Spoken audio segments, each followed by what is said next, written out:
How's it, legends? Welcome to Under Extracted. My name is Luhle and I will be hosting this series.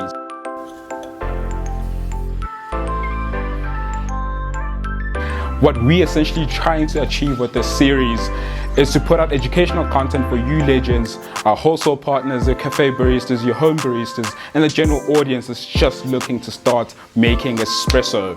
We'll be talking coffee, brewing coffee, and all things espresso. I invite you to join me in this young dive in the coffee rabbit hole. The goal here is to empower you as we talk coffee in the most simplest, the most approachable, and the most stimulating way possible. How's it, guys? Welcome back to Under Extracted, where today we'll be talking about puck preparation. To make it easier to follow and easy to take in all this info, we'll be breaking up this topic of puck preparation into two parts. So we'll be dealing with the two subtopics, and this video being setting a recipe and basket size in relation to ratio. And then in the second part of this topic, we'll be talking about distribution and tamping.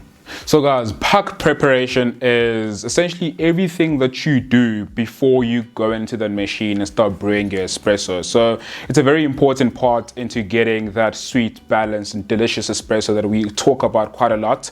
And if it's done wrong and it's not followed correctly, it can affect your cup. So we'll be tackling that on and how to maneuver that space. This space essentially in my bar here where we do all the puck preparation. So guys, before we start talking setting a recipe for your espresso, we need to talk about kind of the different styles that exist in the espresso world. Just to name a few, you'll hear words like ristretto, your normale, which is kind of the traditional espresso, which we exist in that space most of the time, and then you get what we call a lungo.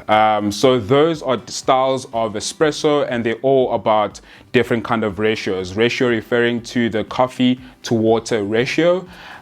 So it's kind of the words that you get to hear quite a lot, but again, with each kind of definition, it's not always fixed, and you don't want to fix it all over those terms, but to just get an understanding straight off the bat, we need to just determine what we think and what we like as our espresso and where we exist in that world. And that is normally right in between where we call traditional espresso, and that is kind of the more balanced espresso, espresso style in a way, that we talk about quite a lot. We are well within that 1:2, 1:3 coffee to water ratio, and usually the brew time for many espressos is around between 20 to 35. It could go beyond, it could be less, but this is kind of the space we exist quite a lot. And specifically to us, it is usually within that mid-20s in terms of seconds of brew time in the coffee. So another cool thing to remember, guys, as much as we'll talk about these different variables, your ratios, your times, and all these numbers, we don't want to fixate on certain numbers that I may be referring to.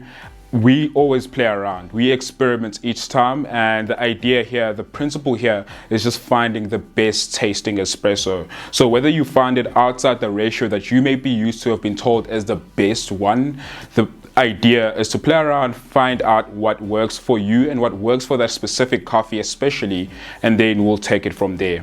So now that's out of the way, we'd like to talk about setting a recipe. So now you are ready to brew your coffee. You are ready, you have your machine is warm, you have your grinder, you have your setup ready to go. Now you need to know what is the first step.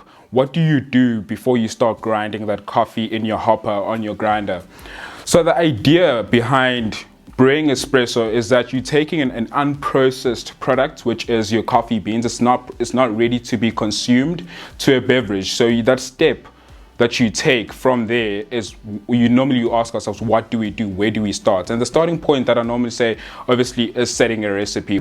I like using the analogy of baking. So when you're baking, you don't just randomly start baking a cake. What you do, you have a recipe where it tells you what to put in the bowl, with mixing dry, wet ingredients. I don't bake at all, so I don't know what I'm talking about, but you get the gist of it. Is that you have something in front of you that tells you what to do, whether it's the temperature of the oven, whether it's how big or how wide your tray should be, all of those things that you are given before you start baking that cake. And there's the same principles with espresso, is that you have the variables and set, and the fun thing is we get to do that. The barista gets to set those variables themselves. Setting a recipe is very key to achieving the best cup possible, and also allowing you to stay consistent as you serve that coffee or as you drink that coffee at home for that home barista. So when we start setting our recipe, we essentially just dealing with two main things most of the time, and there's so many other factors, so many other variables that we're gonna delve much deep into as we go along this series. But at the moment, I want us to just go through the very basics that apply also to puck preparation, kind of the numbers and variables we deal with here before we get to the machine. So when we set a recipe, we're thinking of two things, which are ratio and time, and that ratio is made up of two things, which is your coffee in, so your dose in of coffee into your portafilter, and then your coffee out, so the volume out, the yield is the word. So the dose and yield make up the ratio, and then time is the brewing time, the time it takes to brew that coffee in the machine. So those are the two things we talk about and you get to think about first before doing anything. So now we've already gotten to the place where we know ideally where we're going to start. Now we know that we have a ratio. We may have a targeted time that we want, but that will be mostly determined about how much coffee you're putting in and how fine it is with the grind size as well, which is something we'll talk more as well in the next couple of videos when you start dialing in espresso. But again, for now, we're just doing puck preparation, a very important part of what we do just before we get into the machine. So at this point, you're just thinking, how much coffee am I really going to be putting into the portafilter, and why should I be putting in that much of coffee as well? So the main thing that we talk about and what we normally consider as a barista is that you need to think of your basket size, and that basket size is, so the size of your basket will then determine how much coffee you can have. So how small it is or how big it is, it will give you a guideline of how much coffee we can work with, we can start working with in this basket here. So the main thing is you don't want to have a way too shallow of a bed being the layer of coffee that we have on our basket here. You don't want it to be too shallow where there's too much space where water can just drop into, but also you don't want to fill it up too much as well where your shot will then clog up while you start brewing your coffee. So ideally you want to get some middle ground on how much coffee you can have here. For example, if you're working with a 17-gram basket, you can't really go way too beyond that, where you can up dose, where you can go possibly to 18 or possibly 19 grams of coffee, depending on the basket again. But again, you don't want to fill it up too much, and also you don't want to make it too shallow. So if it's 17 grams, you don't want it to be doing 14 grams of coffee in there as well. So you need to start thinking of your ratio again, because the basket size in relation to the ratio, the coffee that you'll have in and the coffee that you'll be trying to get out as well. For example, you're working at a ratio of 1 to 2 of dosing in 17 grams and yielding out or getting out 34 grams of coffee. So ideally you need to start thinking of that ratio of how much coffee I have and how much water will I be pushing through it, where I'll still achieve a balanced sweet espresso at the end of the day. That's the goal that we're trying to achieve, regardless of how big or how small your basket is. You need to work around those variables that you have for yourself. So here I have myself a 21-gram basket. So this allows me to have coffee up to 21 grams and possibly even more with that. And that allows us as a cafe to up dose, which we feel is kind of the best place to be at as well when we're trying to achieve high sweetness, getting more out of the coffee, getting more flavors out of the coffee, making the cup more interesting for us, and being able to also stretch out that yield, pushing more water out of the coffee as well. So a few things that we can start also thinking about on why we should have a certain amount of coffee in our basket here. So there's many things to consider. It's how the water will filter through your coffee, how well can you physically distribute and tamp your coffee in that basket. For example, if you fill up your basket way over than the intended amount or the amount that this basket can hold, you can struggle to start distributing well and start tamping well your coffee after you've ground your coffee straight from the grinder. So it's a few things that you need to consider, is allowing yourself to have enough room to work with,